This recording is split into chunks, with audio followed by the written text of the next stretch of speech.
How I made my high school best friend's life a living hell. Here's what it taught me about revenge. TLDR.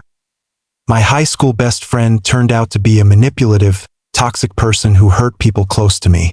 In senior year, I secretly orchestrated a psychological revenge plot, feeding his paranoia, isolating him socially, and ruining his reputation. He later claimed it drove him to self-harm. I felt conflicted but saw it as karmic payback. We haven't spoken in years.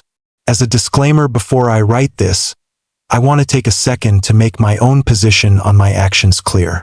This happened about 5 years ago and I don't think about it that often. It's one of those things I regret but am glad happened. It served my development and made me reconcile with the destructive way in which revenge can take you over. To start the story, I moved in 8th grade. The school I went to was very different than all my other experiences. I had moved a lot as a kid. I didn't have that hard time making friends, as I had gotten so used to moving so often. However, something was still missing. The people that I was hanging out with afforded me social connections. However, they were relatively shallow. I didn't really enjoy lunch unless I was in some sort of political debate. I tended to stay quiet because none of the conversations amused me. I then became closer to a friend from math class. Let's call him Leo. He wasn't popular, but I was never one to mind about that. In a sense, our friendship's inception was likely an amalgamation of me looking for a friendship that didn't feel superficial and him leeching onto me because I was in the popular group and was nice to him. His mother texted my mom to invite me over winter break. Mind you, 8th grade was a weird time to be having your mother text your friend's mom to invite you over, but I didn't think much of it because I knew that he lacked social skills and it didn't bother me. At the time, he was just a nice kid that I felt like I could talk to about real stuff going on in my life, and it felt nice.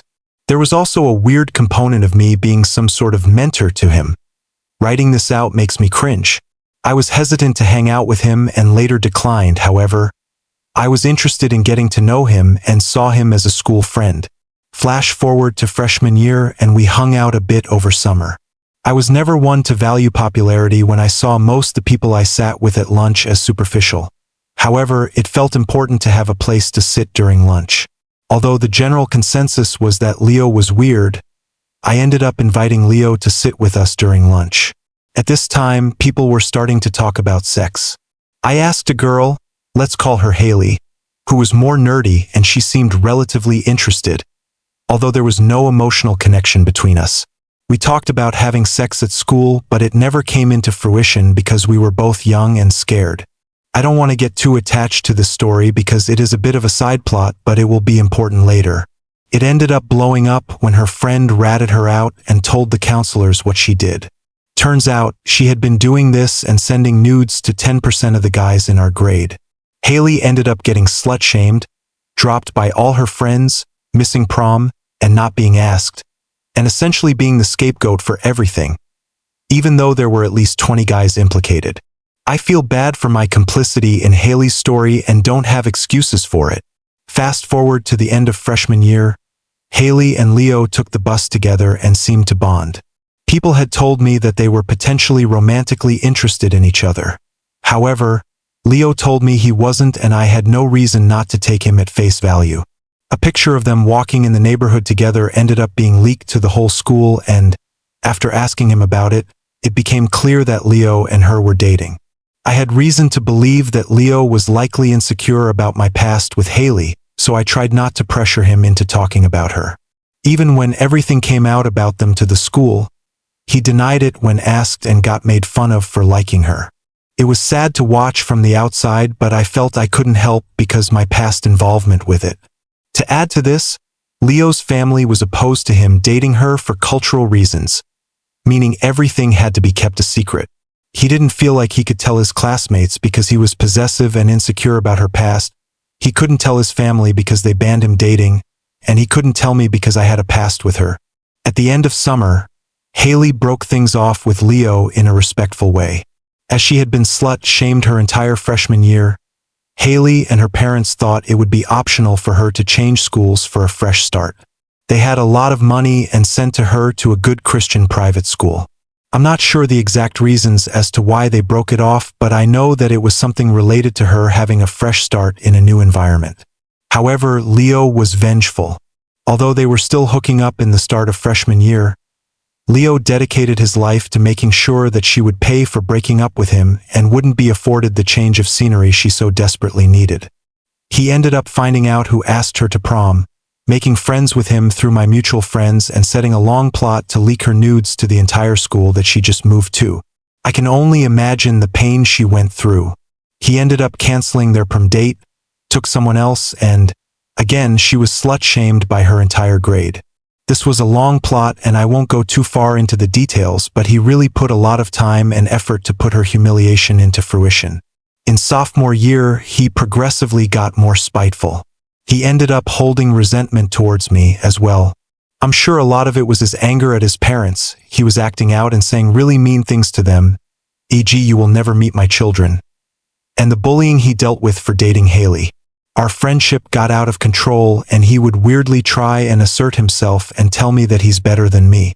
During this time, my brother, who is 1 grade younger than I was, had a girlfriend. This is a really long story, but to sum it up, he ended up turning my brother's girlfriend against him and sabotaging their relationship. I didn't know this at the time. As he progressively got more out of control, we began to distance ourselves while still maintaining best friend status. He had ventured out into the different groups with friends that I had introduced him to. I was a floater, he had poor social skills, and bonding with them. It felt good he was making friends, but at the same time I felt boxed out. COVID had happened and not much went on junior year. I would say that he got progressively more spiteful and I started to seek out other friendships. In the end of junior year, a friend I had introduced him to, let's call him Joseph, had confided in him and got closer with him. Joseph, a well-intentioned, open-minded, caring person, let Leo into all his secrets. Amongst those was a complicated relationship he had with a girl, let's call her Eve, who Leo got progressively closer to. It got to the point where they would do group calls and then Eve would call Leo one-on-one. Eve never saw Leo romantically, though I believe Leo might have. He ended up sabotaging that relationship because Leo was playing Joseph the entire time. He thought Joseph was dumb and had no direction in life, which isn't true. The summer going into senior year, I had learned the ways in which he sabotaged my brother's relationship a year ago. I was shattered. Though the signs were always there, I wondered how my best friend could ever do something like that to my brother. I became enraged and felt culpable merely by association. One day in the summer, as we were smoking weed, I had a neighbor that looked like one of our deans come outside to take out her trash. I told him that it was the dean and he and I both ran to the car. He was paranoid about it because our school had drug tests. It wasn't a piss test either. It was a hair test. I told him to shave his head and his eyebrows. That's the only way he could be safe.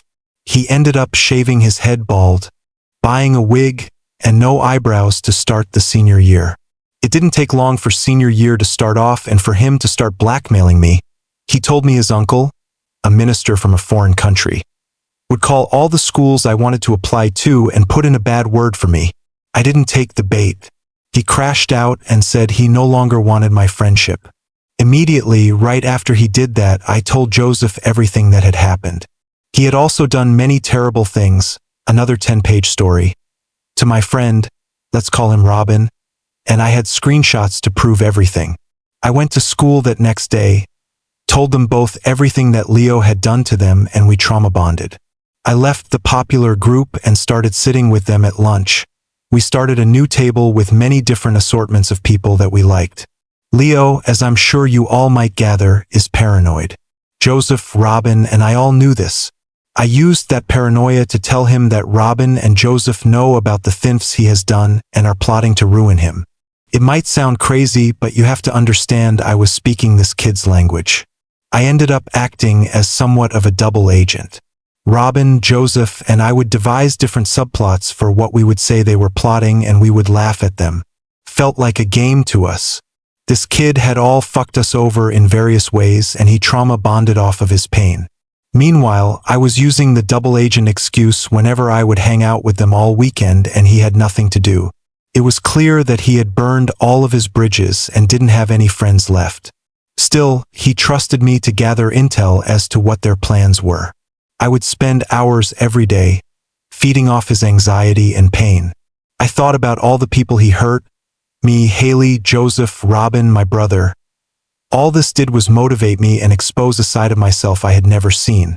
It got to the point where Joseph and Robin were progressively less engaged in the plot, and I was the only one feeding off this. I ended up secretly starting a rumor that he impregnated someone from another school, exposed that he was a year older than everyone, which was, weirdly, his deepest, darkest secret, through public records from voter registration. All the while, I was just the double agent gathering intel and giving Leo selective intel Joseph and Robin wanted. This would included staged voice memos of them pretending to be angry, among many other things. Leo graduated senior year without any friends, wasn't invited to a single graduation party. All the rumors came about and he was pretty much known as the weird kid. Meanwhile, Joseph, Robin, and I would throw parties and had a very fun end to our high school experience. I loved watching him crumble, lose all his friends and being ostracized within the grade. It became clear that Leo was suffering immensely and I fed off of it. Fast forward to the summer. I can't remember the exact circumstances, but I told Leo everything that I did. That the whole time I said Leo and Robin were plotting against him, I was playing mind games with him. It was a contested conversation and I'll never forget it. At first, it felt good to get off my chest. However, what he told me mind-boggled me. He told me there was a reason he would wear hoodies every day. He was having panic attacks every single night and cutting himself. He claimed to even have tried to hang himself and his father walked in on him. I don't know if I believe that because this is a manipulative person that lies to guilt people, but I felt remorseful about my actions. He told me I had mentally handicapped him and destroyed his family and wanted me to pay for his therapy. I apologized, but I didn't cry. So long as he didn't die, in my eyes at the time, I have no emotional culpability and I owe him nothing. In a way, I felt like I was supposed to be his karma. I had watched him destroy so many people around him and thought the only way he'd learn is if he faced someone smarter than him. Someone who can beat him at his own game. We ended up meeting at a Barnes & Noble's for coffee a year later. He seemed fine. He claims to have a girlfriend. Although he tried to flex that he was going to a better university than me, mine is objectively better. I didn't take the bait, I just laughed. I could tell that I changed him, but I wasn't sure in what ways. I'm not sure I can ever take him out of his self-indulged ways, but he seemed like a more introspective person who had at least been to some therapy. I left it off, blocked him, and haven't spoke to him since. I plan on reaching out to him in another 6 years. 4 years have passed. I feel remorse for him, but not as much as I feel for myself. I know not to let myself stoop that low and indulge myself with that hate and negativity. It was the inception of my substance use, as it was my only escape from the altering of my hateful psyche. And now here I am, 4 years later, picking up all the pieces.